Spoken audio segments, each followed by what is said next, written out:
Hi అండి, నమస్తే. నా పేరు మోహన్. అందరికీ స్వతంత్ర దినోత్సవ శుభాకాంక్షలు. స్వతంత్రం వచ్చింది ఎప్పుడో, చాలా సంతోషంగా ఉంది.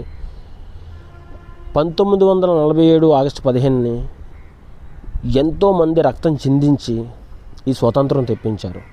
200 సంవత్సరాలు బానిస జీవితం నుంచి బయటికి తీసుకొచ్చారు. కానీ నీ పర్సనల్ లైఫ్లో నువ్వు నిజంగా స్వతంత్రుడివేనా? ఆలోచించండి. ఒక పని చేయాలంటే 100 రకాల భయాలు. ఎందుకు భయం? నీ జీవితంలోంచి ఒక అడుగు ముందుకేస్తే పోయింది ఏమీ లేదు కదా. అప్పులోడు వచ్చి కొడతాడా? ఈఎంఐలోడు వచ్చి తిడతాడా? దేనికి అసలు? నువ్వు ముందు ఓపెన్గా బ్రతుకు, స్వతంత్రుడుగా అవ్వు. కంచెలో ఉండక. నువ్వు కంచెలో ఉంటే నీ ఫ్యామిలీని కంచెలో ఉంచినట్టే. నువ్వు అప్పుల్లో ఉంటే నీ ఫ్యామిలీ అప్పులో ఉన్నట్టే. సో నువ్వు ధైర్యవంతుడుగా, ధీరుడిలా బయటికి రా, స్వతంత్రుడిగా ఎదుగు. అప్పుడు నీ జీవితానికి ఒక అర్థం ఉంటుంది. మన స్వతంత్ర భారతదేశానికి ఎంతోమంది వీరులు ధీరులు పనిచేశారు.